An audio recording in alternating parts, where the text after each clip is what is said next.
ஜெபத்தோடு கர்த்தரை துதித்திருக்கிறோம், மகிமைப்படுத்தி இருக்கிறோம்.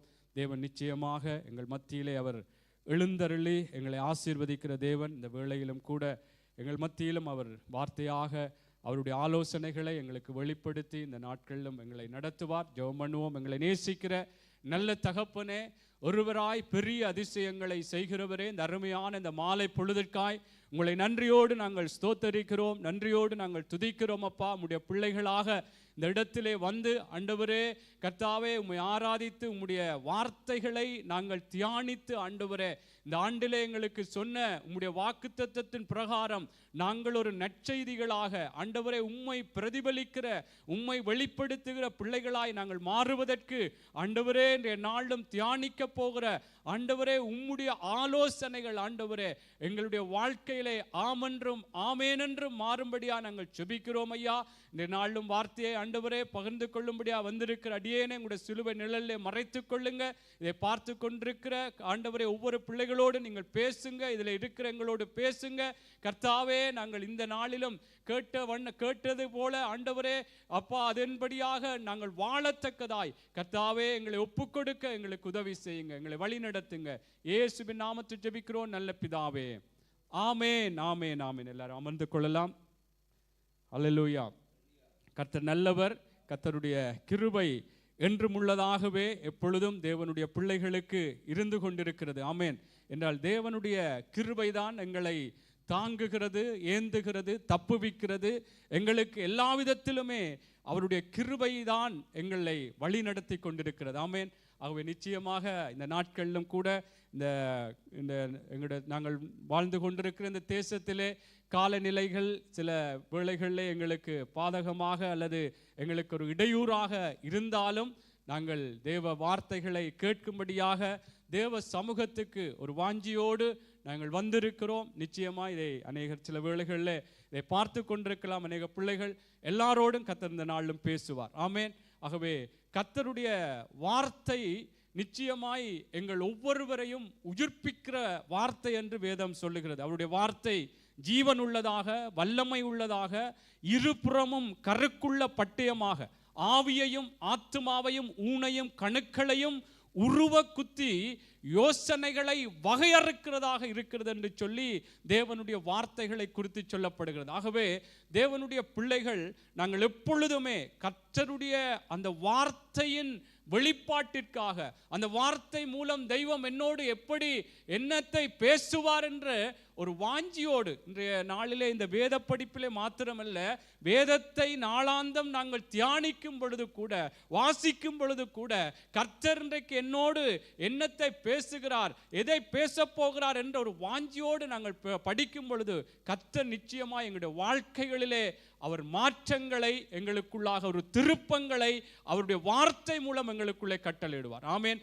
என்றால் வேதம் சொல்லுகிறது, நாங்கள் நாளுக்கு நாள் மனம் புதிதாக்கப்பட்டு மறுரூபம் அடைய வேண்டும் என்று சொல்லி வேதம் சொல்லுகிறது. அதனாலே கர்த்தர் எங்களோடு சில வேளைகளில் வாசித்த கேட்ட வார்த்தைகளாக இருந்தாலும் அந்த வார்த்தையினுடைய வெளிப்பாடுகள் நாளுக்கு நாள் எங்களுக்கு புதிதான ஒரு மாற்றங்கள் எங்களுக்குள்ளே உண்டு பண்ணத்தக்கதாக கர்த்தர் பேசுவார். அல்லேலூயா. ஆகவே அந்த வார்த்தைகள் அவருடைய வழிகளை நாங்கள் இன்னுமாக ஆவலோடு ஆர்வத்தோடு நாங்கள் கேட்க வேண்டும், அதை வாசிக்க வேண்டும் என்பது மிகவும் முக்கியம். அதனால்தான் ஏசாயா சொல்லுகிறார், எங்களுடைய வழிகளை பார்க்கிலும் அவருடைய வழிகள், எங்களுடைய நினைவுகளை பார்க்கிலும் அவருடைய நினைவுகள் உயர்ந்ததா இருக்கிறதா. ஆமென். அவ எங்களுடைய வழிகள் சில வேளைகளில் நாங்கள் இப்படி செய்யலாம் அப்படி செய்யலாம், பல திட்டங்கள் மனுஷீகமாக மனுஷனுக்கு செம்மையாய் தோன்றுகிற வழி உண்டென்றுதான் வேதம் சொல்லுகிறது. ஆனால் அதனுடைய முடிவு மரணம் என்று சொல்லப்படுகிறது. அதனாலே எங்களுடைய வழிகளை பார்க்கிலும் அவருடைய வழிதான் மேன்மையானது, உயர்ந்தது. அவருடைய வார்த்தை, அந்த வழி நடத்தல்கள் எங்களுடைய வாழ்க்கைகளை உயர பண்ணும் என்பதிலே மிகவுமே நாங்கள் கண்ணோக்கமாக நாங்கள் எங்களை ஒப்பு கொடுத்தவர்களாக இருக்க வேண்டும். ஆமென். அதனால்தான் அதை தெளிவாகவே அந்த வார்த்தை சொல்லுகிறது, எங்களுடைய நினைவுகளை பார்க்கலும் எங்களுடைய வழிகளை பார்க்கலும் அவருடைய வழி. அதனாலே அதற்கு எங்களை ஒப்பு கொடுப்பதற்கு எப்பொழுதுமே நாங்கள் எங்களை விட்டு கொடுக்கத்தக்கதாக ஆயத்தமாக இருக்க வேண்டும். ஆமென். அதைத்தான் சங்கீதக்காரனும் சொல்லுகிறார். எப்படி என்று சொன்னால், வீண் சிந்தனைகளை வெறுத்து உம்முடைய வேதத்தில் பிரியமாயிருக்கிறேன். வீண் சிந்தனைகள், வீணாக பல விதங்களிலே சிந்தனைகள் எங்களுடைய வழிகளின் பிரகாரம் நடக்கும்படியாய் பல காரியங்கள் தோன்றும் என்றால், அப்படியான ஒரு உலகத்திலே, அப்படியான ஒரு மக்கள் சமூகம் சூழ்ந்து இருக்கிற ஒரு வாழ்க்கையிலே அல்லது அந்த வட்டத்துக்குள்ளாக நாங்கள் காணப்படுகிறபடினாலே பலவிதமான சிந்தனைகள், தேவனுடைய வழிக்கு விரோதமாக நாங்கள் நடப்பதற்கு ஏதுவாக பல காரியங்கள் வரும். ஆனாலும் சங்கீதக்காரன் சொன்னது போல அப்படியான வீண் சிந்தனைகள் எல்லாம் வெறுத்து தேவனுடைய வார்த்தை, தேவனுடைய வழி, தேவனுடைய ஆலோசனை என்ன என்பதை குறித்து கேட்பதற்கும், நாங்கள் அதை குறித்து வாசிப்பதற்கும் தேடுவதற்கும் நாங்கள் இன்னுமாக முக்கியத்துவம் நாங்கள் கொடுக்க வேண்டும். அதுவும் இப்படிப்பட்ட ஒரு காலகட்டம் எப்படியாக கர்த்தருடைய வருகைக்குரிய அந்த அடையாளங்களும் அவருடைய காரியங்களும் வெளிப்பட்டு கொண்டிருக்கிறபடினால் நாங்கள் இனிமேலும் ஒரு அஜாக்கிரதை உள்ளவர்களாக அல்லது ஒரு நிர்விசாரம் உள்ளவர்களாக நாங்கள் இருந்து விடாதபடிக்கு தேவனுடைய பிள்ளைகள் கர்த்தருடைய வார்த்தைக்கு எவ்வளவுத்திற்கு நாங்கள் எங்களை அவருடைய வழிகளுக்கு அறியும்படியாய் எவ்வளவுத்திற்கு எங்களை நாங்கள் விட்டு கொடுக்கிறோமோ நிச்சயமாய் தேவன் என்னையும் உங்களையும் ஆசீர்வதிப்பார். அல்லேலூயா, அல்லேலூயா. அதனாலே விசேஷமாக இந்த ஆண்டு எங்களுக்கு சுவிசேஷத்தின் ஆண்டு அல்லது நற்செய்தியின் ஆண்டு என்று சொல்லி கர்த்தர் இந்த ஆண்டை பிரகடனப்படுத்தி இருக்கிறார். ஆமென். நாங்கள் ஒரு நற்செய்திகளாக அல்லது அவரை வெளிப்படுத்துகிற, அவரை பிரதிபலிக்கிற ஒரு பிள்ளைகளாக நானும் நீங்களும் மாற வேண்டும். இந்த ஆண்டிலே விசேஷித்த விதமாய் பிரத்யோகமாக எங்களுக்கு, எங்களுடைய சபைக்கு கர்த்தர் ஊழியக்காரன் மூலமாக சொல்லி இருக்கிறபடினாலே நாங்கள் இந்த வேத படிப்பிலே நாங்கள் முக்கியமாக ஒரு தலைப்போடு பேசிக்கொண்டு வருகிறோம். கர்த்தருடைய ஊழியக்காரனும் அடியேனும் கூட இந்த வேத படிப்பிலே பல செய்திகளை சொல்லுகிறோம். நானாக மாறும் நற்செய்தி, நாங்களாகவே ஒரு நற்செய்தி, நாங்கள் ஒவ்வொருவரும் ஒரு நற்செய்திகளாக மாற வேண்டும் என்று சொல்லி கர்த்தருடைய ஆலோசனைகளை நாங்கள் படித்து கொண்டு வருகிறோம். அதனாலே சில வேளைகளை யோசிக்கலாம், இது கர்த்தருக்குள்ளாய் கர்த்தருடைய நற்செய்தியை அல்லது தேவனை பிரதிபலிக்கிற வாழ்க்கை தானே வாழ வேண்டும் என்று சொல்லுகிற அவருடைய ஆலோசனைகள், அவருடைய வழிநடத்தல்கள் தான் தேவ செய்திகளாய் புறப்படுமே. என்னை ஆசீர்வதிப்பார், என்னுடைய துக்கத்தை மாற்றுவார், என்னுடைய கவலையை போக்குவார், என்னுடைய காரியங்களிலே இப்படியான ஒரு நல்ல நிலைமைகள் வரும் என்று சொல்லுகிற தேவ செய்தி வராதே என்று கூட சில வேளைகளில் நினைக்கலாம்.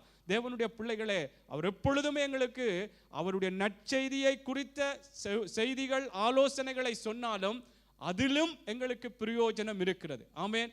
அதற்கு நாங்கள் ஒப்பு கொடுக்கும் பொழுது அந்த ஆலோசனை, நற்செய்தியை குறித்து சொல்லப்படுகிற அவருடைய ஆலோசனைகளுக்கு, அவருடைய வழிநடத்தல்களுக்கு நானும் நீங்களும் ஒப்பு கொடுக்கும் பொழுது கர்த்தர் எங்களுடைய காரியங்களை பார்த்துக் கொள்வார். ஆமென். நான் சென்ற வேத படிப்பில் சொல்லியிருந்தேன், ஒருவனுடைய வழி கர்த்தருக்கு பிரியமாயிருந்தால் அவனுடைய சத்துருவும் சமாதானமாகுமா. ஆமென். அதனாலே எங்களுடைய வழி எப்பொழுதும் கர்த்தருக்கு பிரியமா, இது தேவனுக்கு பிரியமான ஒரு காரியமா இருக்கிறபடினாலே நாங்கள் ஒப்பு கொடுக்கும் பொழுது எங்களுக்கு எதிராக எங்களுடைய வாழ்க்கை நிலைமைகளுக்கு தேவையான காரியங்களை எல்லாம் கர்த்தர் கைகூடி வர பண்ணுவார். அல்லேலூயா, அல்லேலூயா. அதனாலே தேவனுடைய பிள்ளைகள் நாங்கள் உற்சாகமாக இந்த ஆண்டை நாங்கள் நற்செய்தியை குறித்து அறிந்து கொண்டு, நற்செய்தியை குறித்து இன்னும் தெளிவுகளை பெற்றுக்கொண்டு தேவனுடைய பிள்ளைகளாக நாங்கள் இன்னுமாக நாங்கள் தேவனை வெளிப்படுத்த வேண்டும். ஆமென். அந்த சீசர்களுக்கு எப்படி இயேசு வேத வாக்கியங்களை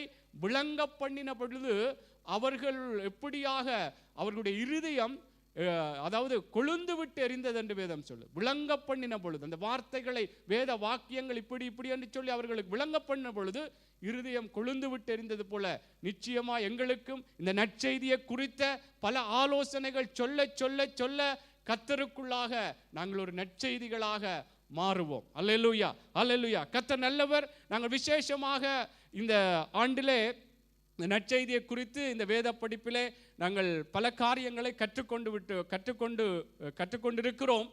நாங்கள் முதலாவதாக இந்த நற்செய்தி என்பது, இந்த நானாக ஒரு நற்செய்தியாக மாற வேண்டும் என்று சொல்லுகிற இந்த தலைப்பின்களாக நற்செய்தி என்பது தேவனுடைய ஒரு திட்டம் என்று சொல்லி நாங்கள் பார்த்தோம். அதாவது தேவனுடைய திட்டம், இந்த நற்செய்தி, இந்த தேவனுடைய திட்டத்தை நாங்கள் செயல்படுத்தும்படியாய், தேவனுடைய திட்டம் அங்கே வெளியாக இந்த பூமியிலே விஸ்தாரப்படுத்தப்படும்படியாக என்னையும் உங்களையும் அவர் தெரிந்திருக்கிறார் என்று சொல்லி நாங்கள் பேதுரு புஸ்தகத்திலே பார்த்தோம். அவர் எப்படியாக இருளின் அதிகாரத்தினின்று அவருடைய ஆச்சரியமான ஒளியினிடத்துக்கு வரவழைத்தவருடைய புண்ணியங்களை அறிவிக்கும்படி தெரிந்து கொள்ளப்பட்ட சந்ததியாக, அவருடைய புண்ணியங்களை அறிவிக்கும்படி தெரிந்து கொள்ளப்பட்ட சந்ததி, இப்படி என்று தேவன் எங்களை அவருடைய நற்செய்தியினுடைய அந்த திட்டம் அங்கே செயல்படுத்தப்படும்படியாய் எங்களை தெரிந்திருக்கிறார். அதனாலே நாங்கள் அந்த திட்டத்துக்காக எங்களை விட்டு கொடுக்க வேண்டும். நாங்கள் அந்த திட்டத்துக்காக எங்களை மாற்றிக்கொள்ள வேண்டும். என்னுடைய விருப்பத்துக்கு ஏற்றது போல அல்லது நான் விரும்புகிறது போல தேவனுடைய திட்டம் மாறாது. தேவனுடைய திட்டம் என்னவோ அந்த திட்டத்துக்கு ஏற்றது போலதான் நானும் நீங்களும் மாற வேண்டும். அதுதான் தேவனுக்குள்ளாக அது எங்களுக்கும் ஆசீர்வாதமாயிருக்கும். ஆமேன். சில வேளைகள் நாங்கள் யோசிக்கலாம், இல்லை எனக்கு இப்படித்தான் விருப்பம், இப்படித்தான் நான் செயற்பட வேண்டும் என்று சொல்லி சில வேளைகள் என்னுடைய விருப்பங்கள் காரியங்களுக்காக தேவனுடைய திட்டத்தை மாற்ற வேண்டும் என்று சொல்லி நாங்கள் நினைத்து விடக்கூடாது. ஆமேன். கர்த்தர் இந்த வருஷத்திலே சுவிசேஷத்தின் ஆண்டு என்று சொல்லி கர்த்தர் பிரகடனப்படுத்தி இருக்கிறார் என்றால் தேவனுடைய ஒரு திட்டத்துக்காக நான் இந்த வருஷத்திலே என்னை மாற்ற வேண்டும். தேவனுடைய பிள்ளைகளை உங்களுக்கு தெரியும், ஆபிரகாம் சாராள் மூலம் அங்கே தேவன் ஒரு பிள்ளையை கொடுத்து இந்த பூமியை ஆசீர்வதிப்பேன் என்பது தேவனுடைய திட்டம். ஆனால் அந்த திட்டத்தின் பிரகாரம் அங்கே செயல்படுவதற்கு அங்கே அதற்கு முன்பதாக ஆபிரகாம் பல காரியங்களை சொல்லுகிறார். எலியேசரின் பிள்ளையை சொல்லுகிறார். அங்கே இஸ்மவேல் ஆகார் மூலம் பிறந்த பிள்ளையை குறித்து சொல்ல இவன் பிழைப்பானாக என்று சொல்லுகிறார். ஆனால் அது தேவனுடைய திட்டம் இல்லை. சாராள் மூலமும் ஆபிரகாம் மூலமும் பெறப்படுகிற அந்த பிள்ளை மூலம்தான் தேவனுடைய ஒரு திட்டம் இந்த பூமி ஆசீர்வதிக்கப்படத்தக்கதாக தேவன் ஒரு திட்டம் வைத்திருந்தார். அதனாலே தேவனுடைய திட்டம் அங்கே எங்களுடைய விருப்பத்துக்காக அவருடைய திட்டம் மாறாது. அவருடைய திட்டம் நிறைவேறும்படியாய் நாங்கள் தான் எங்களை மாற்றிக்கொள்ள வேண்டும். அல்லேலூயா. அதனாலே தேவனுடைய பிள்ளைகளே, இந்த வருஷத்திலே நற்செய்தியை குறித்த விடயத்தை நாங்கள் மிகவுமே அந்த அந்த அந்த அவருடைய ஆலோசனைகளுக்கு அவருடைய ஒரு திட்டமாக இருக்கிறபடி அந்த திட்டம் செயல்படுவதற்கு என்னையும் உங்களையும் தெரிந்திருக்கிறபடினால் நானும் நீங்களும் மாற வேண்டும். அதற்காக என்னென்ன ஆலோசனைகள் சொல்லப்படுகிறதோ அதற்கு எங்களை நாங்கள் ஒப்பு கொடுக்க வேண்டியதுதான் மிகவும் முக்கியம். ஆமேன். இதை நாங்கள் முதல் ஒரு வேத படிப்பிலே ஆரம்பத்திலே நாங்கள் பார்த்தோம். இந்த தேவனுடைய திட்டம் நிறைவேறத்தக்கதாக நாங்கள் தொடர்ந்து பல காரியங்கள் ஒரு நிருபங்களாக மாறுவதற்கு நாங்கள் எப்படியா எங்களுடைய வாழ்க்கைகளை நாங்கள் தேவனுடைய வார்த்தைகளுக்கு ஒப்பு கொடுக்க வேண்டும் என்று சொல்லி எப்படி தேவனை பிரதிபலித்த பிள்ளைகள் மூலம் அநேகர் தேவனை அறிந்து கொண்டார்கள். எப்படி பிரதிபலித்தார்கள்? வார்த்தைகள் மூலம், அவருடைய பேச்சுக்கள், அவருடைய செய்கைகள், நடத்தைகள் மூலம் இயேசுவினுடைய பிள்ளைகள், இவர்கள் இயேசுவினுடைய பிள்ளைகள் என்று சொல்லத்தக்கதாக அப்படியாக ஒரு நிரூபங்களாக நடமாடுகிற ஒரு நிரூபங்களாக அவர்கள் எப்படியாய் வேதத்திலே சொல்லப்பட்ட பல தேவனுடைய மனிதர்கள் வாழ்ந்தார்கள் என்று சொல்லி நாங்கள் அதை கூட பார்த்திருக்கிறோம் அல்லது தியானித்திருக்கிறோம். அந்த செய்தியை பார்த்திருக்கிறோம். அதற்கு ஒப்பாக தொடர்ந்து தேவனுக்குள்ளாக நாங்கள் எங்களுடைய வாழ்க்கையில இருக்கிற அந்த சுபாவங்களிலே ஒரு நல்ல மாற்றங்கள் வரும் பொழுது தேவனை நாங்கள் பிரதிபலிக்க முடியும். நாங்கள் மற்றவர்கள் அறிந்து கொள்வதற்கு ஏதுவாக நாங்கள் எங்களை மாற்ற வேண்டும் என்று சொல்லி எங்களுடைய சுபாவ மாற்றங்களை குறித்து கர்த்தருடைய காரியங்களை நாங்கள் பார்த்தோம். ஊழியக்காரன் அதை முதலாவது அதாவது அந்த சீசர்களுக்கு மலைப்பிரசங்கத்திலே சொல்லப்பட்ட அதாவது ஆவியிலே எளிமை உள்ளவர்கள் ஆக இருக்க வேண்டும் என்று சொல்லி பார்த்தோம். அதற்கு பிற்பாடு உப்பின் தன்மை, அடியேன் அதை குறித்து சொல்லியிருந்தேன், உப்பின் தன்மை உடையவர்களாக இருக்க வேண்டும் என்று சொல்லி நாங்கள் பார்த்தோம். அதற்கு பிற்பாடு சென்ற கிழமையிலே விசேஷமாக சாந்த குணமுடையவர்களாக, சாந்த குணம் உள்ளவர்களாக நாங்கள் இருக்க வேண்டும் என்று சொல்லி பார்த்தோம். நிச்சயமாக உங்கள் அநேகருக்கு இது இந்த செய்திகள் எல்லாரும் கேட்டிருப்பீர்கள். சாந்த குணம் இறுதியாக பார்த்த காரியம் உங்களுக்கு தெரியும். சாந்த குணம் என்று சொன்னால் என்ன என்பதை குறித்தும் ஊழியக்காரன் அதை சொல்லி இருந்தார். எப்படியாக ஒரு சகிக்க முடியாத சூழ்நிலையிலே நாங்கள் அதை சகித்து சந்தோஷமாக, அதாவது எங்களுக்கு எதிராகத்தான் அவர்கள் காரியங்கள் செய்கிறார்கள், அல்லது செய்கிறது அநீதியான காரியம், அல்லது அவர்கள் சொல்லுகிறது தெரியுது எல்லாமே ஒரு ஒரு ஒரு பொய்யான விடயங்களாக இருக்கிறது. ஆனாலும் அவைகளை சகித்து கொள்ள முடியாத அந்த சூழ்நிலையிலும் நாங்கள் சகித்து அதை சந்தோஷமாக ஏற்று நாங்கள் அவர்களை நாங்கள் தேவனுக்குள்ளாக தேவனுடைய காரியங்களை சொல்லி நாங்கள் நடத்துவது ஒரு சாந்தம் என்பதை குறித்து அருமையாக அங்கே சொல்லப்பட்டது. அதைத்தான் இயேசு கூட சொன்னார், வருத்தப்பட்டு பாரம் சுமக்கிறவர்களை என்னிடத்தில் வாருங்கள், உங்களுக்கு இளைப்பாறுதல் தருவேன் என்று சொன்ன பிற்பாடு, நான் சாந்தமும் மனத்தாழ்மையும் உள்ளவராய் என்னிடத்தில் வந்து கற்றுக்கொள்ளுங்கள். இதில் சொல்லப்பட்ட எழுதப்பட்டிருக்கிற அந்த வார்த்தையின் தொடர்ச்சியை நீங்கள் பார்க்க முடியும். அதனாலே எப்படியாக நாங்களும் ஒரு சாந்த குணம் உள்ளவர்களாக, நாங்கள் எங்களுக்கு சில வேளைகள் எங்களை கோபப்படுத்தும்படியாய் அல்லது எங்களுக்கு எதிராக ஒரு அநீதியான அதாவது எங்களிடத்தில் வருகிறவர் அவருக்கு ஒரு நன்மை செய்ய முடியாதபடி, அவரோட முகம் பார்த்து பேச முடியாதபடிக்கு சில வேளைகளில் பல காரியங்களை அவர்கள் செய்தாலும் அவைகளை சகித்து கொண்டு நாங்கள் தேவனுடைய பிள்ளைகளை சந்தோஷமாக அவரை ஏற்றுக்கொள்ளுகிற ஒரு வாழ்க்கை நாங்கள் வாழும் பொழுது தேவனை நாங்கள் இதெல்லாம் இலகுவாக, சில வேளைகளில் இதில் கதைத்து விட்டு போகலாம் அல்லது இதை குறித்து பேசலாம்.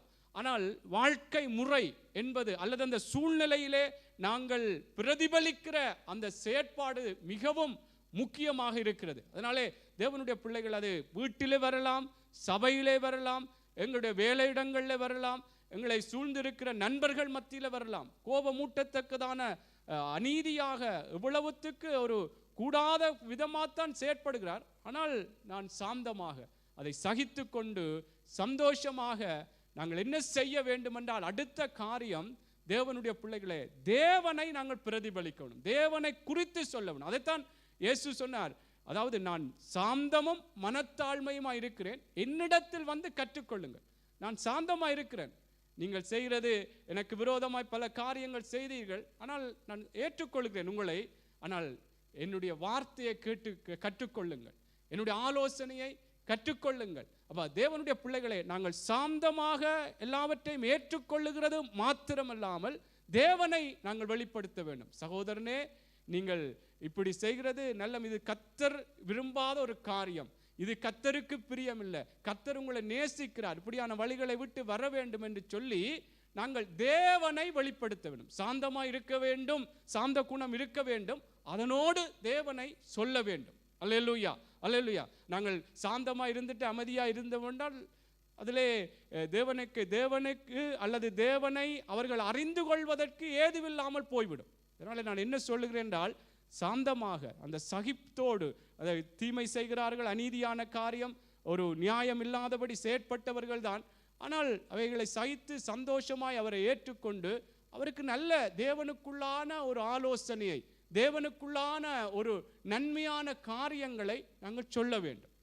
அல்லேலூயா, அல்லேலூயா. ஆகவே இதை நாங்கள் எப்பொழுதுமே எங்குமே, வீட்டில் இருந்தாலும் சரி, அது மனைவியாக இருந்தாலும் கணவனாக இருந்தாலும் பிள்ளைகளாக இருந்தாலும் அல்லது சபையிலே விசுவாச பிள்ளைகள் அல்லது ஊழியக்காரர்கள் அல்லது நண்பர்களாக இருந்தாலும் சாந்தமாக, தேவன் இதைத்தான் விரும்புகிறார், தேவன் இதைத்தான் உங்களுக்கு உள்ளாக நடக்க வேண்டும், இதைத்தான் நீங்கள் இப்படியாக நடக்க வேண்டும் என்று சொல்லி விரும்புகிறார் என்று சொல்லி கர்த்தரை குறித்து நாங்கள் சொல்ல வேண்டும். அல்லேலூயா. கோபத்தோடு அல்ல, ஆத்திரத்தோடு அல்ல, சாந்தமாக அவருக்கு ஆலோசனைகளை நாங்கள் சொல்ல வேண்டும். அப்பொழுதுதான் தேவனுக்குள்ளாக அவர்களுடைய வாழ்க்கைகள் மாறும். அல்லேலூயா. ஆகவே சாந்த குணம் உள்ளவர்களாக நாங்கள் இருக்கும் பொழுது தேவனை நாங்கள் பிரதிபலிக்க. அதுதான் மலைப்பிரசங்கத்திலே அங்கே இயேசு சீசர்களுக்கு சொன்ன பொழுது, சாந்த குணம் உள்ளவர்கள் பாக்கியவான்கள், அவர்கள் பூமியை சுதந்தரித்துக் கொள்வார்கள். அல்லேலூயா.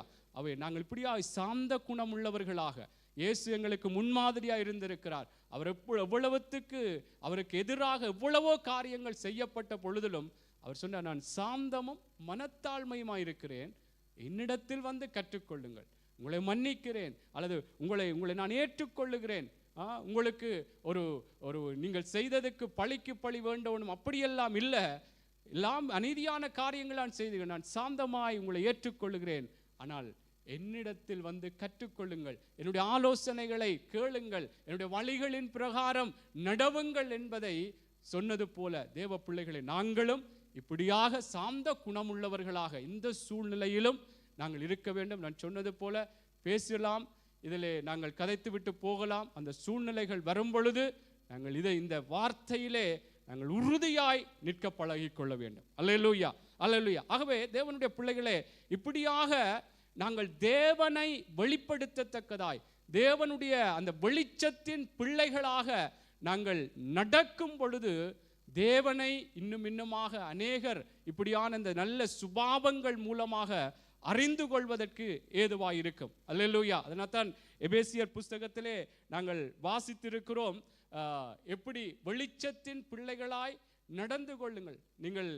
அதாவது கர்த்தருக்கு பிரியமானது இன்னதென்று சோதித்து பார்த்து, அதாவது அந்தகார கிரியைகளுக்கு, கனியற்ற அந்தகார கிரியைகளுக்கு உடன்படாதிருங்கள் என்று சொல்லி அங்கே எபேசியர் 5வது அதிகாரத்திலே சொல்லுகிறதை நாங்கள் பார்க்கக்கூடியதாக இருக்கிறது. அல்லேலூயா. அதனாலே தேவனுடைய பிள்ளைகளே, நாங்கள் இந்த நாட்களிலும் கூட இப்படியான நல்ல சுபாவங்களை தேவனை பிரதிபலிக்கத்தக்கதாக என் மூலமாய் இயேசு அங்கே மற்றவர்களுக்குள்ளே வெளிப்படத்தக்கதாக இப்படியான நல்ல சுபாவங்கள் எங்களுடைய வாழ்க்கைகளிலே வெளிப்பட வேண்டியது மிகவும் முக்கியம். நான் சொன்னது போல நாங்கள் எவ்வளவுத்திற்கு இந்த வார்த்தைகளை கேட்கிறோமோ அந்த வார்த்தைகளின் பிரகாரம் நாங்கள் நடப்பதற்கு நாங்கள் எங்களை ஒப்பு கொடுக்க வேண்டியது மிகவும் மிகவும் முக்கியம். ஆமென். சில வேளைகள் எங்களுக்கு தெரியும், சில சூழ்நிலைகளில் இப்படித்தான் நான் ஆவியிலே எளிமை உள்ளவனாக அல்லது ஒரு உப்பின் தன்மை உடையவனாக இப்படியான சாந்த குணமுள்ளவனாக எல்லாம் நான் கேட்டிருக்கிறேன். ஆனால் இல்லை, என்னுடைய மனசும் மாம்சமும் விரும்புகிறது என்னவோ அதைத்தான் செய்வேன் என்று சொன்னால் தேவ பிள்ளைகளே, அது எங்களுக்கு பிரயோஜனம் இல்லாமல், ஆசீர்வாதம் இல்லாமல் தான் போகும். உதாரணமாக பாருங்கள், ஒரு பரீட்சையிலே ஒரு கணக்கு 2 எத்தனைன்னு சொன்னால் எங்களுக்கு 4 என்று சொல்லி தெரியும். அல்லது ஏதோ பெரிய 10 எத்தனை 20 எங்களுக்கு தெரியும் அந்த தொகை. ஆனால் நாங்கள் தவறாக 2 4ன்றதுக்கு 5 போட்டோம்னா பிள்ளை எங்களுக்கு பரீட்சையிலே தோல்வி வரும். அதனால தான் தேவ பிள்ளைகள் எங்களுக்கு தெரியுதென்றால் நாங்கள் அதற்கு விட்டுக்கொள். அதுதான் ஆசீர்வாதம். சாந்தமாக இருக்கணும், ஆவியில் எளிமை உள்ளவனாக இருக்கணும், உப்பின் தன்மை உடையவனாக இருக்கணும் என்றால் அப்பொழுதுதான் நான் ஒரு நற்செய்தியாய் மாற முடியும் என்று தெரியுது என்று சொன்னால் அதை விட்டு இல்லை நான் இப்படித்தான் இருப்பேன் என்றால் தேவனுடைய ஆசீர்வாதங்களை பெற்றுக்கொள்ள முடியாது. அல்லேலூயா, அல்லேலூயா. ஆகவே தேவனுடைய பிள்ளைகளே, இந்த நாளிலும் கூட நான் ஒரு காரியத்தை சொல்லி நான் கடந்து செல்ல விரும்புகிறேன். விசேஷமாக 1 யோவான் புஸ்தகம் 2வது அதிகாரம், 1 யோவான் புஸ்தகம் 2வது அதிகாரம் 9வது வசனத்திலிருந்து நாங்கள் வாசிக்கலாம். 1 யோவான் புஸ்தகம் 2வது அதிகாரம் 9வது வசனத்திலிருந்து 11வது வசனம் வரைக்கும் நாங்கள் வாசிப்போம். ஒளியிலே இருக்கிறேன் என்று சொல்லியும் தன் சகோதரனை பகைக்கிறவன் இதுவரைக்கும் இருளிலே இருக்கிறான். தன் சகோதரனிடத்தில் அன்பு கூறுகிறவன் ஒளியிலே நிலை கொண்டிருக்கிறான், அவனிடத்தில் இடரல் ஒன்றுமில்லை. தன் சகோதரனை பகைக்கிறவன் இருளிலே இருந்து இருளிலே நடக்கிறான், இருளானது அவன் கண்களை குருடாக்கினபடினால் தான் போகும் இடம் இன்னதென்று அறியாதிருக்கிறான். ஆமென். பாருங்கள், இங்கே சொல்லப்படுகிறது, அதாவது ஒளியிலே இருக்கிறேன் என்று சொல்லியும் தன் சகோதரனை பகைக்கிறவன் இதுவரைக்கும் இருளிலே இருக்கிறான். தன் சகோதரனிடத்தில் அன்பு கூறுகிறவன் ஒளியிலே நிலை கொண்டிருக்கிறான், அவனிடத்தில் இடரல் ஒன்றுமில்லை. தன் சகோதரனை பகைக்கிறவன் இருளிலே இருந்து இருளிலே நடக்கிறான், இருளானது அவன் கண்களை குருடாக்கினபடினால் தான் போகும் இடம் இன்னதென்று அறியாதிருக்கிறான். அவே தேவ பிள்ளைகளே, நாங்கள் ஒரு நற்செய்தியாக நாங்கள் மாற வேண்டுமாயிருந்தால் நாங்கள் சகோதரர்களை பகைக்காதபடிக்கு எங்களுடைய வாழ்க்கை இருக்க வேண்டும். ஆமென். அவே சில வேளைகளிலே இதில் சொல்லப்படுகிற நாங்கள் நான் ஆரம்பத்திலே சொன்னது போல நாங்கள் வெளிச்சத்தின் பிள்ளைகளாய் நடந்து கொள்ள வேண்டும் என்று சொல்லி நாங்கள் தேவனுடைய வார்த்தைகளை கற்றுக்கொண்டிருக்கிறோம், வெளிச்சத்தின் பிள்ளைகளாய் நடக்கிறோம் என்று சொல்லிக்கொண்டு, தேவனுடைய பிள்ளைகளே, நாங்கள் இப்படியான ஒரு சுபாவம் உடையவர்களாக, அதாவது சகோதரர்களை அல்லது சகோதரிகளை நாங்கள் ஒரு பகைக்கிறவர்களாக இருப்போமா இருந்தால், நாங்கள் ஒரு வெளிச்சத்தின் பிள்ளைகள் அல்ல, இருளில் தான் இருக்கிறோமா. இருளிலே தானே அங்கே இருக்கிறான் என்று சொல்லப்படுகிறது. அப்படி என்று சொன்னால், இன்றைக்கு தேவனுடைய பிள்ளைகளே, நானும் நீங்களும் இதை நல்லாக ஆராய்ந்து பார்க்க வேண்டும். இந்த பகைக்கிற விடயம் என்னிடத்திலும் உங்களிடத்திலும் இருக்கிறதா? என்றால் இந்த பகை எங்களுக்குள்ளே இருக்குமா இருந்தால், நாங்கள் இருளிலே தான் இருக்கிறோம். நாங்கள் வெளிச்சத்தின் பிள்ளைகளாக நடந்தால்தான் அவரை வெளிப்படுத்தலாம். அதாவது அவருக்கேற்ற ஒரு சுபாவம், அவருக்கேற்ற விதமான குணாதிசயங்கள், அவர் எப்படி இயேசு வாழ்ந்தாரோ அதன் பிரகாரம் நாங்கள் நடந்தால்தான் நாங்கள் மற்றவர்களுக்கு இயேசுவை நாங்கள் வெளிப்படுத்த முடியும், அவரை குறித்து நாங்கள் பிரகடனப்படுத்த முடியும். அதனாலே இதில் சொல்லப்படுகிறது, நாங்கள் வெளிச்சத்தின் பிள்ளைகள் அல்லது நாங்கள் சேர்ச்சுக்கு போறோம், நாங்கள் ஆண்டவரை ஏற்றுக்கொண்டிருக்கிறோம் என்று சொல்லிக்கொண்டு நாங்கள் சகோதரர்களை அல்லது சகோதரிகளை நாங்கள் பகைக்கிறவர்களாக இருப்போமா இருந்தால், இன்றைக்கு பகைத்து கொண்டு ஒரு பகை உணர்வுகள், பகையினாலே எங்களுடைய காரியங்கள் இருக்குமா இருந்தால், தேவ பிள்ளைகளை நாங்கள் இருளிலே இருக்கிறோம், அவரை நாங்கள் இயேசுவை நாங்கள் வெளிப்படுத்த முடியாது. ஆமென். எங்கள் ஒவ்வொருவருக்கும் தான் தெரியும். அதனாலே நாங்கள் பகை என்று சொன்னால் அதனுடைய அர்த்தம் என்ன? சில வேளைகளிலே பகை என்று சொன்னால் ஏதோ ஒருவர் பேசி அல்லது ஏதோ கோவப்பட்டிருக்கிறார்கள் அல்லது ஏதோ ஒன்று அவர்களுக்கு எதிராய் செய்து விட்டார்கள் என்று நாங்கள் ஒரு மேலோட்டமாக அதை பார்க்கிறோம். ஆனால் பகை என்றால் அதற்குரிய அர்த்தம் என்ன? பகைக்கான அந்த எதிர் பதம், அதை நாங்கள் பார்த்தால்தான் இந்த சத்தியத்திலே எங்களை நாங்கள் ஒப்பு கொடுப்பதற்கு இன்னும் இலகுவாக இருக்கும்.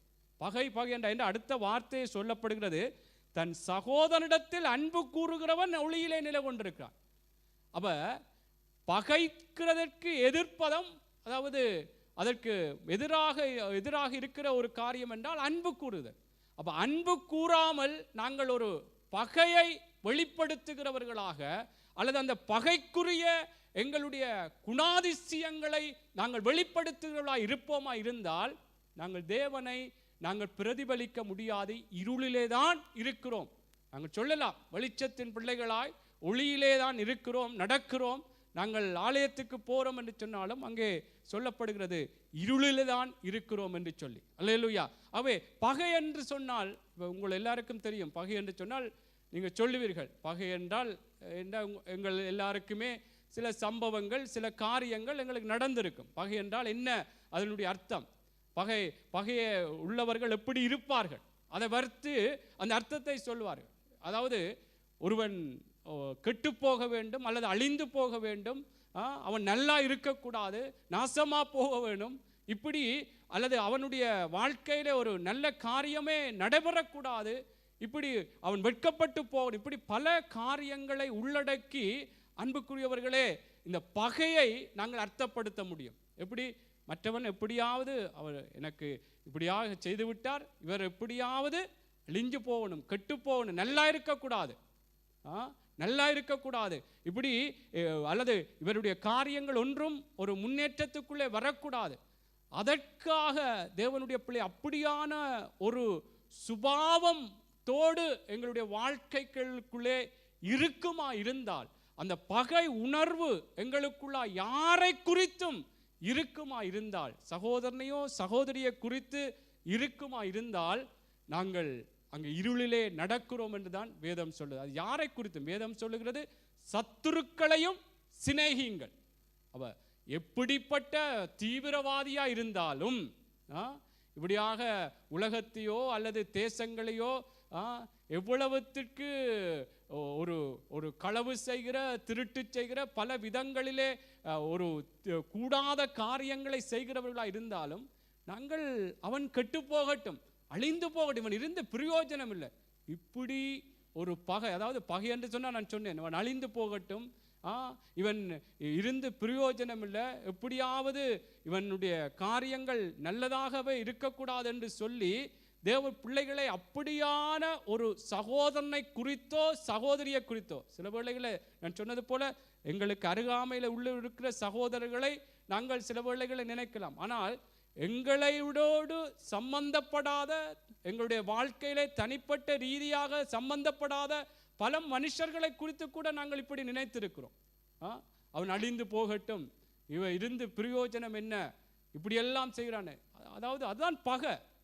இதுதான் பகைக்குரிய அர்த்தம் என்னென்றால், தேவ பிள்ளைகளே, அதாவது எப்படியாவது இவன் இருந்து விடக்கூடாது, இவன் இப்படியாக இவன் வாழக்கூடாது, அழிந்து போகணும், நாசமா போகணும், இவன் செத்து போகணும், இப்படியெல்லாம் பல விதங்களிலே நாங்கள் பேசுகிறோம். ஏனென்றால் அவர்களுடைய சில செயற்பாடுகளின் நிமித்தம் நாங்கள் எங்களுக்குள்ளாக அந்த ஒரு பகை உணர்வு வருகிறது.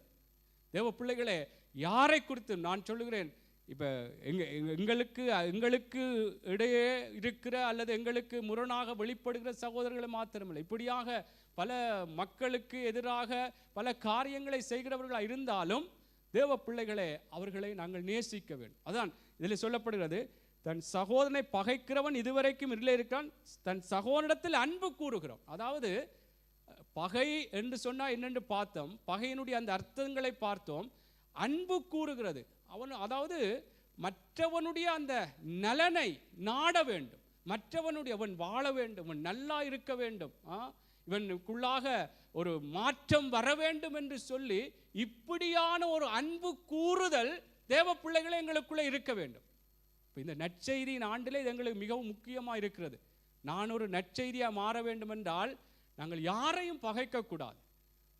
மற்றவர்கள் பகைக்கத்தக்கதாக பல சூழ்நிலைகள் வரலாம். அதான் நான் சென்ற வாரத்திலே ஊழியக்காரன் சாந்தத்தை குறித்து சொன்னது போல, மற்றவர்கள் பகைக்கத்தக்கதாக பல காரியங்கள் வந்தாலும் தேவ பிள்ளைகளே, அல்லது எங்களோடு சம்பந்தப்படாத மற்ற காரியங்களிலே மக்களுக்கு பல துரோகமான காரியங்களை செய்கிறவர்களாக இருந்தாலும் யாரையும் பகைக்கக்கூடாது. அவன் அழிந்து போகட்டும், நல்லா இருக்கக்கூடாது, அவனுடைய காரியங்கள் எல்லாம் ஒன்றும் செயற்படாமல் போகட்டும், இப்படியெல்லாம் நாங்கள் எவ்வளவுத்துக்கு வாயினாலே ஒரு கூடாதபடி நாங்கள் பேசுகிறோம். இதெல்லாம் ஒரு பகையினுடைய வெளிப்பாடாகத்தான் இருக்கிறது. அப்போ அன்பு கூற வேண்டும் என்று சொன்னால் பகைக்கு ஒரு எதிர்ப்பதத்தை நான் சொல்லி ரெண்டையும் சம்பந்தப்படுத்தி நாங்கள் வைத்து பார்த்தால்தான் இந்த வார்த்தையோடு எங்களை ஒப்பு கொடுப்பதற்கு ஏதுவாக இருக்கும். ஆமேன். நாங்கள் மற்றவர்களுடைய நலனை, அன்பு கூறுதல் என்றால் இதுதான், மற்றவர்கள் நல்லா இருக்க வேண்டும், அவர்களுடைய நலனை நல்லா இருக்க வேண்டும் என்றால் கர்த்தருக்குள்ளாய் இரு மாற்றங்கள், மனம் திரும்புதல்கள், வாழ்க்கையிலே பலவிதமான அவர்களுடைய அந்த சுபாவங்கள் மாற வேண்டும் என்று நல்லதை விரும்ப வேண்டும். அதனாலே தேவ பிள்ளைகளே, எங்களுக்குள்ளே பகை உணர்வு எங்களுக்குள்ளே இருக்கக்கூடாது. ஆமேன். அவை இந்த நாட்களிலும் நாங்கள் எப்படியாக இந்த பகையோடு நாங்கள் இருக்கிறோம் என்பதை எங்களுக்குள்ளாக இன்றைக்கு நாங்கள் ஆராய்ந்து பார்க்க. அன்பு கூறுகிறோமா? எல்லாரை குறித்தும் எல்லாரோடும் நாங்கள் அன்பு கூறுகிறவர்களாக அல்லது அவர்களுடைய நலனையே நோக்குகிறவர்களாக இருக்கிறோமா என்பதை நாங்கள் ஆராய்ந்து பார்க்க வேண்டும். இயேசு எப்படியாய் வேதம் சொல்லுகிறது, நாங்கள் அவருக்கு பகைஞராக இருந்தோம், அவரை பகைத்தவர்களாக, அவருக்கு எதிரான காரியங்களை செய்தவர்களாகத்தான் இருந்தோம். ஆனால் அவர் எங்களுடைய நலன் கருதி நாங்கள் வாழ வேண்டும், நாங்கள் சந்தோஷமாக இருக்க வேண்டும், நாங்கள் அந்த நித்திய ஜீவனுக்குள்ளே கடந்து போக வேண்டும் என்று சொல்லி அவர் எங்களுக்காக எப்படியாய் அன்பு கூர்ந்து, அங்கே வேதம் சொல்லுகிறது, அவர் தன்னுடைய ஒரே பேரான குமாரனை இந்த பூமியிலே எங்களுக்கு தந்தார் என்று சொல்லப்படுகிறது. ஒருவரும் கெட்டு போகாதபடி. ஆமேன். எல்லாரும் ஆசீர்வதிக்கப்பட வேண்டும், எல்லாரும் ஒரு நல்லா இருக்க வேண்டும் என்று சொல்லி அவர் அன்பின் அந்த எங்களுடைய நலனை வெளிப்படுத்தும்படியாய், எங்களுடைய நல்லதை அவர் அங்கே எங்களுக்குள்ளாய் வரும்படியாக அவர் அன்பு கூர்ந்தார். ஆமேன். அவை தேவ பிள்ளைகளே, நாங்கள் மற்றவர்களோடு ஒரு பகைக்கிற உணர்வுகள், பகைக்கிற காரியங்கள் எதிராக எங்களுக்கு அவர்கள் செய்தாலும், சில வேளைகள் சம்பந்தப்படாதபடி மற்ற எங்களுடைய உறவுகளுக்கோ எங்களுடைய தேசங்களிலோ பல இப்படியான தீவிரவாதிகளுடைய தாக்குதலோ காரியங்கள் இருந்தாலும் யாரையும் நாங்கள் பகைக்கக்கூடாது என்பது வேதத்தினுடைய ஒரு சத்தியமாக இருக்கிறது. அல்லேலூயா, அல்லேலூயா. ஆகவே தேவ பிள்ளைகளே, நாங்கள் இந்த பகைக்கிறவர்களாக இருப்போம் என்றால் நாங்கள் இருளிலே இருக்கிறோம் என்று சொல்லப்படுகிறது. இந்த பகை என்று சொல்லும் பொழுது சில வேளைகளில் சில காரியங்கள் எல்லாமே நாங்கள் பகை என்று சொல்லி சில வேளைகளை எடுத்துக்கொண்டு விடுவோம். சில வேளைகளில் ஒருவருக்கு ஒருவர் ஏதாவது கருத்து வேறுபாடுகள், ஏதாவது அவர் ஒரு கருத்தை சொல்வார், இன்னொருவர் ஒரு கருத்தை சொல்வார், அது பகை அல்ல. என்றால் இதில் ஒரு 10 பேர் இருக்கிறோம் என்று சொன்னால் ஒவ்வொருவர் ஒவ்வொரு கருத்துக்களை சொல்லுவார்கள், அதனாலே அது பகை அல்ல. அதே நேரம் தேவப்பிள்ளை எது பகை அல்ல என்று சொல்றதுக்கு நான் சொல்லுகிறேன், சில தவறுகள் சில தப்பிதங்களை சுட்டி காட்டுவதும் பகை அல்ல. ஒருவர் பிழை செய்தால் அல்லது ஒருவர் ஒரு கூடாத வழிகளிலே அவர்கள் நடப்பார்களா இருந்தால் நாங்கள் அதை இல்லை சகோதரனே இப்படி செய்யக்கூடாது, இது தேவனுக்கு பிரியமில்லாத காரியம் என்று சொல்லி அவைகளை சுட்டி காட்டி அவர்களுக்கு ஆலோசனைகளை சொல்லி இப்படியாக நடக்க வேண்டும் என்று சொல்வது அல்லது ஒரு எச்சரிப்பை கொடுப்பது பகை அல்ல. தேவ பிள்ளைகளே, இதிலே நாங்கள் மிகவுமே கவனமாக இருக்கணும். என்றால் நாங்கள் மற்றவர்கள், நான் சொன்னது போல பகை என்றால் என்ன, இதை திருப்பி திருப்பி சொல்றேன்றால் மற்றவன் அழிந்து போகட்டும், எப்படியாவது எக்கேடு கட்டு போனாலும் எனக்கென்ன என்று சொல்லி இப்படி ஒருவரை குறித்து நாங்கள் இருப்போம் என்றால் பகையோடு இருக்கிறோம். அதுதான் என்றால் பகைக்குரிய ஒரு அர்த்தத்தை நாங்கள் பார்த்தோம். அது எப்படியாவது அழிந்து போகட்டும், என்னவாறு போகட்டும் என்று சொல்லி நான் அப்படி இருப்பேன் என்றால் எனக்குள்ளே பகை இருக்கிறது. அன்பு கூறுகிற அந்த நிலை எங்களுக்குள்ளே இல்லை. என்றால் அன்பு கூறுவது என்றால் மற்றவர்களுடைய நலனை நாங்கள் நாடுகிறவர்கள். அல்லேலூயா. அதனாலே தேவ பிள்ளைகளே, இந்த நாட்களிலே நாங்கள் எது பகை அல்ல என்பதையும் நாங்கள் மிகவுமே இதிலே கவனத்திலே கொள்ள வேண்டும்.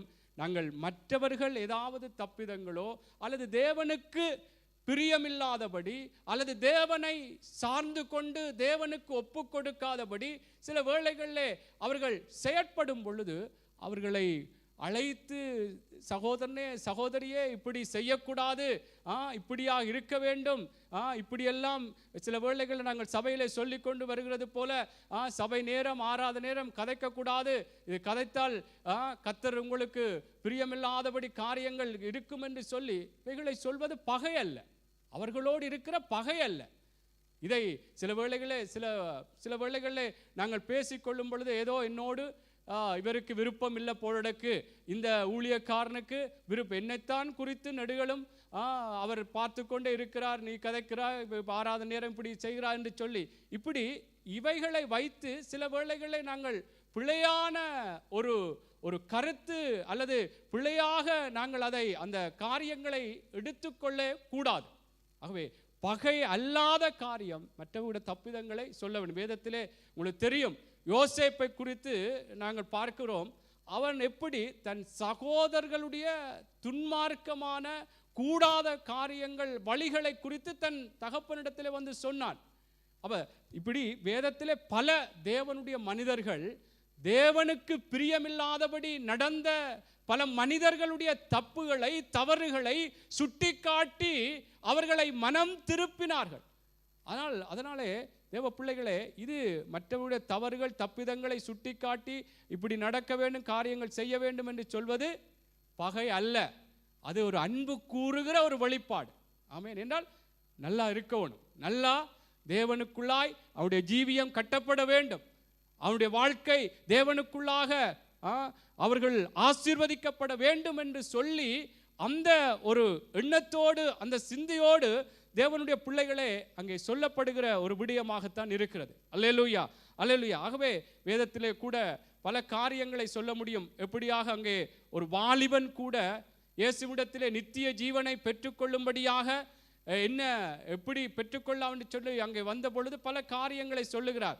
அங்கே நியாய பிரமாணத்தை கை கொள்ள வேண்டும் என்று இப்படியெல்லாம் சொன்ன பொழுது கடைசியாய் அன்பு கூர்ந்த ஒரு ஆலோசனையை சொல்லுகிறார். நீ உனக்குள்ளதை விட்டு தரித்திரருக்கு கொடு என்று சொல்லி இப்படி தேவ பிள்ளைகளே, சில வேளைகளே நாங்கள் ஒரு நல்லதுக்கு வரும் பொழுது அவர்களை புறக்கணிக்கிறது போல அல்லது அவர்கள் இதற்கு சம்பந்தம் இல்லாதவர்கள் என்று சொல்வதற்கு விலத்தி விடுகிறது போல சில ஆலோசனைகள் வரும் பொழுது சில வேளைகளை நாங்கள் நினைக்கிறோம் அதை பகையாக. அன்பானவர்களை, அப்படியாக அதான் எது பகை அல்ல என்பது மிகவும் எங்களுக்குள்ளாக அது உறுதியாக இருக்க வேண்டும். மற்றவர்கள் அழிந்து போக வேண்டும், கெட்டு போக வேண்டும், எப்படியாவது நல்லா இருக்கக்கூடாது என்ற அந்த நினைவு இருக்கும் என்றால் நாங்கள் பகையோடு தான் இருக்கிறோம். இன்றைக்கு தேவனுடைய பிள்ளைகளே, சில வேளைகளில் இன்றைக்கு நண்பர்களை பொறுத்தளவில் நண்பர்கள் ஒரு அன்பாக இருக்கிறோம் என்று, நேசமாக இருக்கிறோம் என்று சொல்வதற்கு இன்றைக்கு அவர்களுடைய வெளிப்பாடு என்ன? அவர்கள் இன்னொரு நண்பன் செய்கிற தப்புகள், எல்லா தவறுகளுக்கும் மற்ற நண்பன் நல்ல ஒத்தாசையாக இருக்கணும். அப்படி இருந்தால் தான் இன்றைக்கு நட்பு என்று சொல்லி அல்லது அன்பு கூறுகிறான் என்று சொல்லி இன்றைக்கு சொல்லுகிறோம். அப்படி அல்ல. அங்கே அந்த நண்பன் செய்கிற ஒரு தவறை, கூடாத காரியத்தை மற்ற நண்பன் சேர்ந்து ஒத்து போவானா இருந்தால் அவனை பகைக்கிறான். ஏனென்றால் தேவனுடைய பிள்ளைகளை அவன் செய்கிற தப்புகளினாலே அவன் என்ன செய்ய போகிறான்? கெட்டு போக போகிறான். அதனால இவைகளெல்லாம் நாங்கள் மிகவுமே ஆவிக்குரியவர்கள், மிகவும் எங்களுக்குள்ளாக நிதானித்து நாங்கள் இதை செயற்பட வேண்டும். நாங்கள் அதான் அன்பு கூறுகிறேன் என்று சொன்னால் அவன் என்ன கேடு கெட்டு போனாலும் எனக்கென்ன என்று சொல்லி தேவ பிள்ளைகளே என்னென்றாலும் அது அவன் என்னென்றாலும் செய்யட்டும் என்று நான் விட்டுட்டு இருப்பேன் என்றால் நான் எப்படி ஒரு பகை உணர்வதான்? அது ஒரு பகையினுடைய வெளிப்பாடு. அவன் என்னென்றாலும் செய்யட்டும், அழிஞ்சு போகட்டும். அதானே பகை என்று சொன்னால் நாங்கள் பார்க்கிறோம். பகை என்று சொன்னால் மற்றவன் எங்களுக்கு எதிராய் வந்தால்தான் அந்த உணர்வு, அந்த வெளிப்பாடை நாங்கள் யோசிக்கிறோம். இதையும் தான் நாங்கள் யோசிக்க வேண்டும். தேவனுடைய பிள்ளைகளே, இதில் மிகவுமே நாங்கள் கவனமாக இருக்க வேண்டும். ஆமேன், அல்லேலூயா, அல்லேலூயா. ஆகவே இப்படியெல்லாம் நாங்கள் தவறுகள், சில தப்பிதங்களை நாங்கள் காணும் பொழுது நாங்கள் அவர்களுக்கு நல்ல ஆலோசனைகளை சொல்லி இது பிழை, இது நல்லமில்லை என்று சொல்ல வேண்டும். இதுதான் அன்பு கூறுக, இதுதான் ஒளியின் பிள்ளை, இதுதான் வெளிச்சத்தின் பிள்ளை என்று சொல்லி நாங்கள் வெளிப்படுத்துகிறவர்களாக இருக்கிறோம். அல்லேலூயா. ஆகவே தேவ பிள்ளைகளை நாங்கள் ஒரு நற்செய்தியாக மாற வேண்டும் என்றால் எங்களுடைய சுபாவங்கள் இப்படியாக ஒரு பகை உணர்வு இல்லாமல், ஒரு பகைக்கிறவர்கள், எங்களை பகைத்தவர்கள், பகைத்து கொண்டு இருக்கிறவர்களாக இருந்தாலும் நாங்கள் அவர்களுக்கு அவர்களுடைய நலனுக்காக, அவர்களுடைய வாழ்க்கைகள் நல்லா இருக்க வேண்டும் என்பதற்காக நாங்கள் தேவனுடைய பிள்ளைகளே அவர்களுக்கு நல்ல காரியங்களை தேவனுக்குள்ள, நான் ஆரம்பத்தில் சொன்ன போல சாந்த குணமுள்ளவர்களாக இருக்கிறோம் என்று சொல்லி வெளிப்படுத்துகிறது மாத்திரமல்ல, நாங்கள் அவர்களுக்கு நல்ல தேவனுடைய ஆலோசனையை சொல்ல வேண்டும். ஆமேன். ஆகவே அதே போல தேவனுடைய பிள்ளைகளே, நாங்கள் அந்த பகைக்கிற காரியம், அந்த பகைப்பதற்கான அல்லது பகைக்குரிய அந்த அர்த்தங்கள் எங்களுக்குள்ளாக இருக்காதபடிக்கு அன்பு கூறத்தக்கதான, மற்றவன் வாழ வேண்டும் என்று சொல்லி அவர்களுக்காக தேவனுடைய பிள்ளைகளே நாங்கள் நல்ல காரியங்களை சொல்ல வேண்டும். அல்லேலூயா, அல்லேலூயா. வேதத்திலே சில சம்பவங்களை நீங்கள் பார்க்கும் பொழுது அங்கே ஒரு அன்பு கூறுதலின் அல்லது அதாவது அவர்களுடைய நல்ல வாழ்க்கையின் ஒரு ஆசீர்வாதமான நிலைமைக்கு ஏதுவாகத்தான் சில காரியங்கள் சொல்லப்பட்டிருக்கிறது. ஆனால் அதை சில வேளைகளை நாங்கள் வேதத்திலே படிக்கும் பொழுது சில வேளைகள் எங்களுடைய மனசிலே அல்லது மாம்சத்திலே பூமிக்குரிய பிரகாரம் பார்க்கும் பொழுது என்ன இப்படியெல்லாம் இருக்கிறதா என்று கூட யோசிக்க தோணும். வாசிப்போம். 1 கொரிந்தியன் புஸ்தகம் 5வது அதிகாரம். நான் அதை சொல்லி கடந்து செல்ல விரும்புகிறேன். 5வது அதிகாரம் 5வது வசனம். 5வது அதிகாரம் 1வது வசனத்திலிருந்து வாசியுங்கள். அந்த 5வது அதிகாரத்தை. உங்களுக்குள்ளே விபச்சாரம் உண்டென்று பிரசித்தமாய் சொல்லப்படுகிறது. ஒருவன் தன் தகப்பனுடைய மனைவியை வைத்துக் கொண்டிருக்கிறானே, அது அஞ்ஞானிகளுக்குள்ளும் சொல்லப்படாத விபச்சாரமாய் இருக்கிறது. இப்படிப்பட்ட காரியம் செய்தவனை நீங்கள் உங்களை விட்டு நீக்காமலும் துக்கப்படாமலும் இருமாப்படைந்திருக்கிறீர்கள். நான் சரீரத்தினாலே உங்களுக்கு தூரமாயிருந்தும் ஆவினாலே உங்களோட கூட இருக்கிறவனாய் இப்படி செய்தவனை குறித்து நான் கூட இருக்கிறது போல நீங்களும் என்னுடைய ஆவியும் நமது கர்த்தராகிய இயேசு கிறிஸ்துவின் அதிகாரத்தோடு கூடி வந்திருக்கையில், அப்படிப்பட்டனுடைய ஆவி கர்த்தருடைய இயேசு கிறிஸ்துவின் நாளிலே ரட்சிக்கப்படும்படி மாம்சத்தின் அழிவுக்காக நம்முடைய கர்த்தராகிய இயேசு கிறிஸ்துவின் நாமத்தினாலே அவனை சாத்தானுக்கு ஒப்பு கொடுக்க வேண்டும் என்று தீர்ப்பு செய்கிறேன். எப்படி தீர்ப்பு செய்கிறாராம்? அதாவது இயேசு கிறிஸ்துவின் நாமத்தினாலே அவனை சாத்தானுக்கு ஒப்பு. ஏனென்றால் அதில் சொல்லப்பட எப்படியான பாவ காரியம் என்று சொல்லி அதில் சொல்லிவிட்டு பல காரியங்களை சொல்லுகிறார். நீங்கள் அவனை ஒதுக்கி வைக்காமல் அல்லது அவனோடு சேர்ந்து இருக்காதபடிக்கு ஏன் இருந்தீர்கள் என்று சொல்லிவிட்டு அங்கே பவுல் சொல்லுகிறார், அப்படிப்பட்டவனுடைய ஆவி கர்த்தராகிய இயேசு கிறிஸ்துவின் நாளிலே ரட்சிக்கப்படும்படி என்ன செய்தார்? மாம்ச அழிவுக்காக நம்முடைய கர்த்தராகிய இயேசு கிறிஸ்துவின் நாமத்தினாலே அவனை சாத்தானுக்கு ஒப்பு கொடுக்க வேண்டும் என்று சொல்லுகிறார். இதை என்ன பகையா? இல்லை, அல்லேலூயா. அவனுடைய நல்ல, அதாவது இயேசு கிறிஸ்துவின் நாளிலே ரட்சிக்கப்படும்படி அவன் நல்லா இருக்க வேண்டும் என்று சொல்லித்தான் சாத்தானிடத்திலே ஒப்பு கொடுத்தேன் என்று சொல்லி இங்கே பவுல் சொல்லுகிறார். அல்லேலூயா, அல்லேலூயா. தேவனுடைய பிள்ளைகளே, சில வேளைகளிலே நாங்கள் சில தேவனுடைய ஊழியக்காரர்களோ தேவனுடைய பிள்ளைகளோ நாங்கள் அவர்களுடைய நல்ல காரியங்களுக்காக சில கடினமான சில ஒழுங்கு காரியங்களை சொல்லும் பொழுது, தேவனுடைய பிள்ளைகளாக நாங்கள் இந்த இடங்களிலே அல்லது தேவனுக்குள்ளாய் வெளிச்சத்தின் பிள்ளைகளாய் இருக்க வேண்டும் என்று சொல்லி சில வேளைகளிலே கர்த்தருடைய எச்சரிப்பின் செய்திகளை சில வேளைகளை சொல்லும் பொழுது அதை பகையாக நாங்கள் எடுக்கக்கூடாது. ஆமென். என்னால் அவன் ரட்சிக்கப்பட வேண்டும், இப்படியே அழிந்து கெட்டு நாசமா போக வேண்டும் என்று நாங்கள் ஒரு அன்பு கூறுகிறவர்களுடைய அந்த செயற்பாடாக இருக்கக்கூடாது. அவன் நல்லா இருக்கணும் என்றால் கர்த்தருக்குள்ளாய் சில வேளை பவுல் இப்படி சொல்லுறார், இப்படி இந்த நாட்களை இப்படி சொல்ல முடியாது, ஆனால் சில எச்சரிப்புகளை சொல்லும் பொழுது அதை நீங்கள் அன்பாகவே எடுத்துக்கொள்ள வேண்டும்.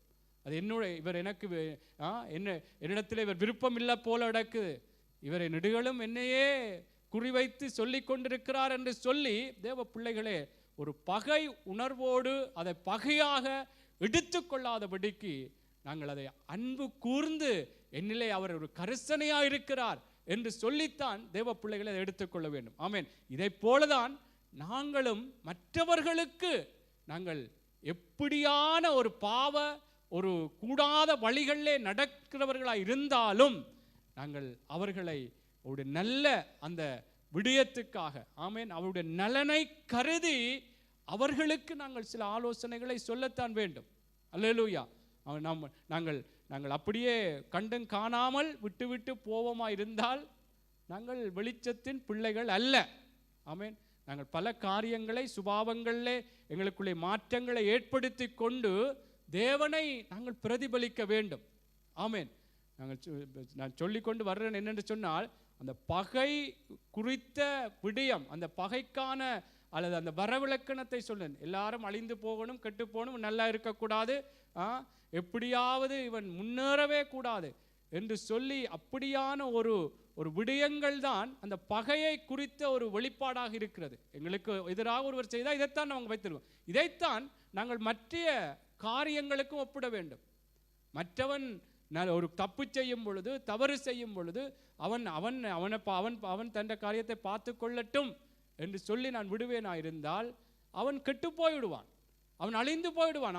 அவன் செய்கிற காரியங்கள் அதான் எசேக்கியேலே சொல்லப்படுது, துன்மார்க்கன் அவனுடைய துன்மார்க்கத்திலே அவன் அழிந்து போவான். ஆனால் நீ எப்படியாய் அவனை எச்சரிக்க வேண்டும், எப்படியாய் அவனுக்கு தேவனுடைய வார்த்தையை சொல்ல வேண்டும் என்று சொல்லி தேவனுடைய வார்த்தைகள் சொல்லப்படுகிறது.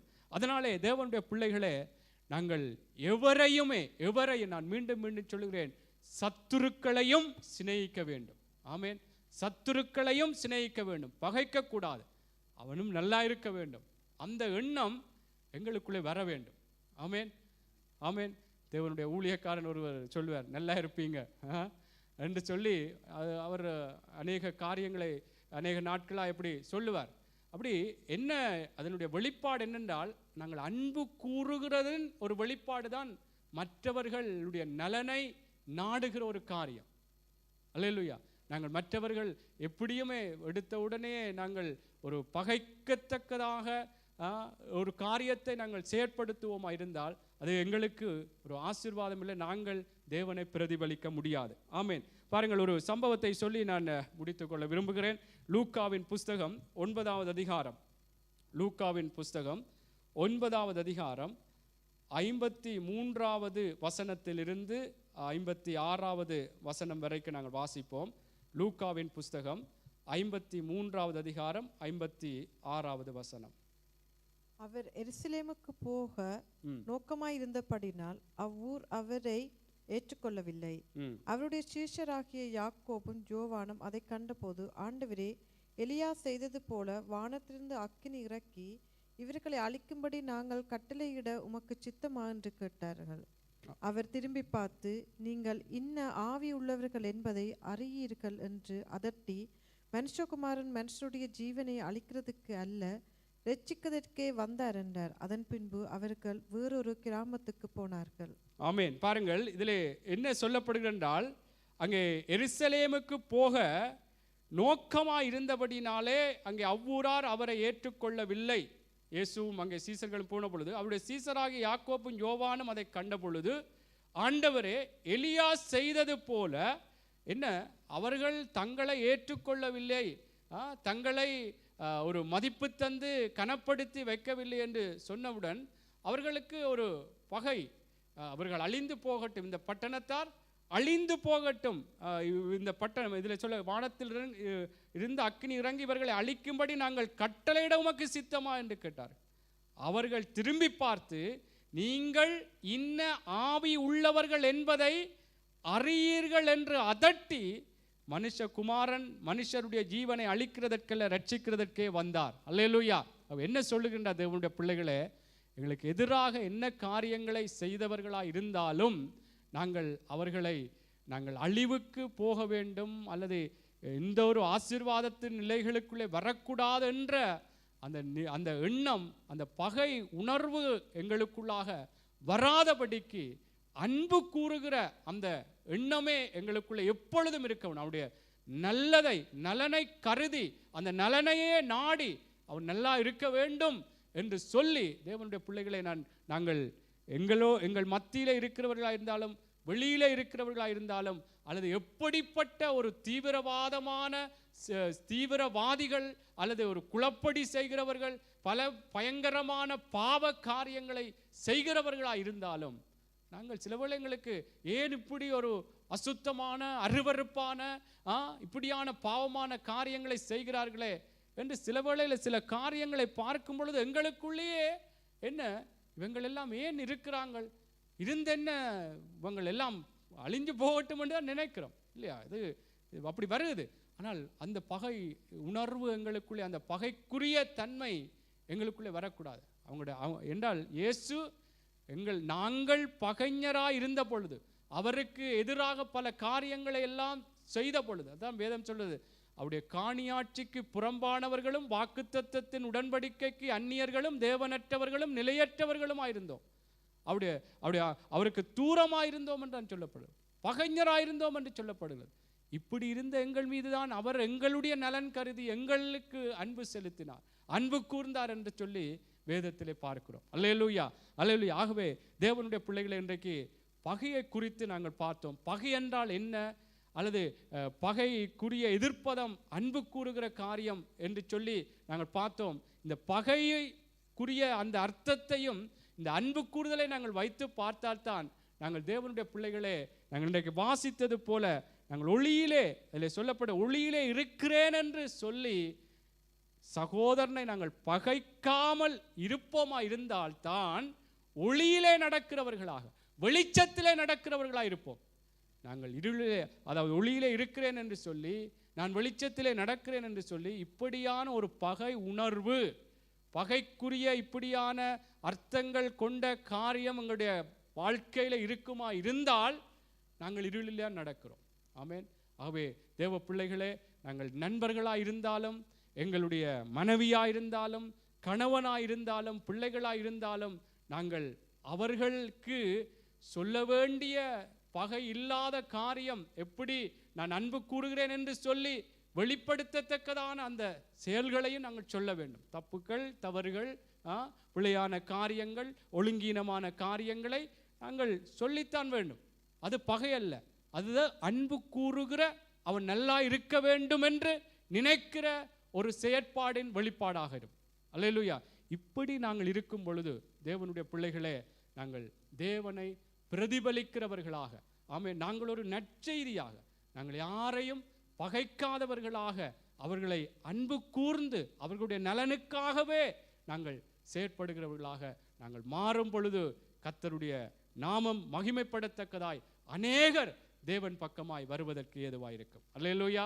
ஆகவே நாங்கள் எழுந்திருப்போம். இந்த நாளிலும் கூட தேவனுடைய பிள்ளைகளே, நாங்கள் இந்த பகையை குறித்து நாங்கள் சில வேளைகள் ஒரு சிறிய ஒரு வட்டத்துக்குள்ளாகத்தான் இருந்திருப்போம்.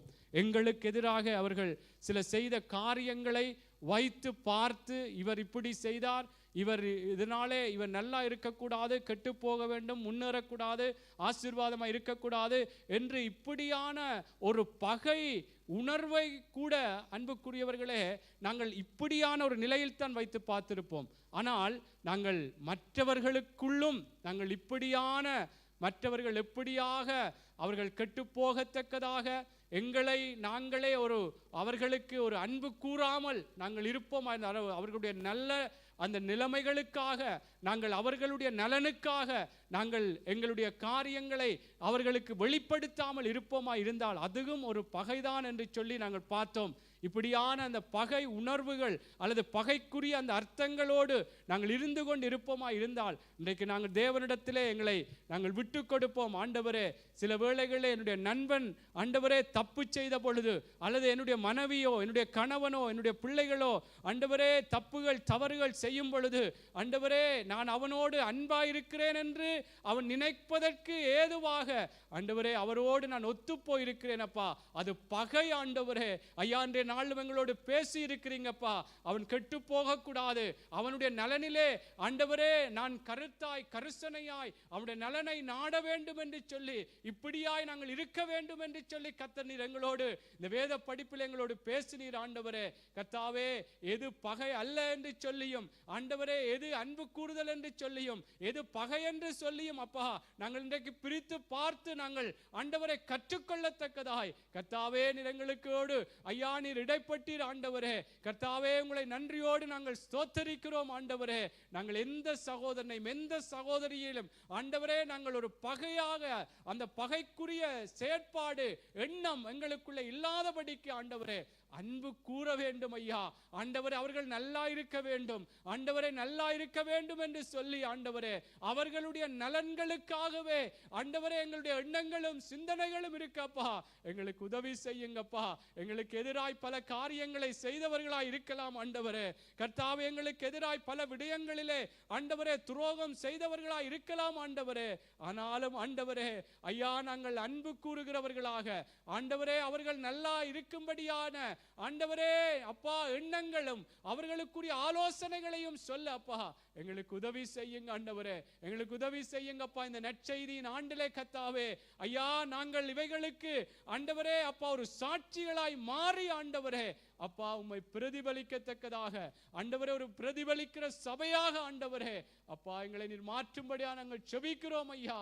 நாங்கள் ஆண்டவரே சூழ்நிலைகள் வரும் பொழுதப்பா சில வேளைகள் எங்களுடைய மனசும் மாம்சம் விரும்புகிறது போல இவைகள் எல்லாம் நாங்கள் அறிந்தும் ஆண்டவரே அப்பா அதற்கு விட்டு கொடுக்காமல் சில வேளைகளிலே போயிருக்கிறோம். மன்னித்துக் கொள்ளுங்கப்பா. இனிமேலும் ஆண்டவரே எந்த சூழ்நிலையிலும் ஆண்டவரே அப்பா பிள்ளை என்று சொன்னால், தவறென்று சொன்னால், தப்பென்று சொன்னால் அவைகளை சுட்டி காட்டி ஆண்டவரே இதிலிருந்து நீ இப்படியாக கர்த்தருக்குள்ளாய் வர வேண்டும் என்று சொல்லி ஆலோசனைகளை சொல்ல ஆண்டவரே எங்களுக்கு உதவி செய்யுங்கப்பா. அது ஆண்டவரே ஒரு அன்பு கூறுகிற வெளிப்பாடு அல்லவோ ஆண்டவரே ஐயா. அது ஆண்டவரே நான் அப்படி சொல்லாமல் இருப்பேனா இருந்தால் அவன் கெட்டு போய் விடுவானே ஆண்டவரே, அது நான் பகைக்கிறதற்கு ஏதுவான ஒரு காரியம் என்று சொல்லி ஆண்டவரே நாங்கள் பார்த்தோமே அப்பா.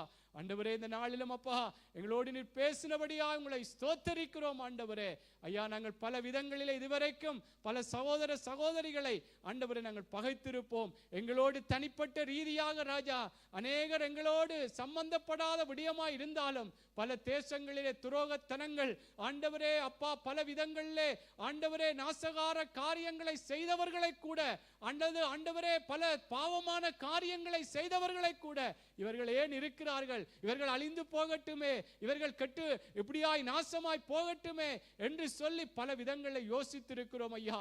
இது சகோதரனை பகைக்கிற ஒரு காரியம் ஐயா, சகோதரியை பகைக்கிற ஒரு எண்ணம் ஆண்டவரே.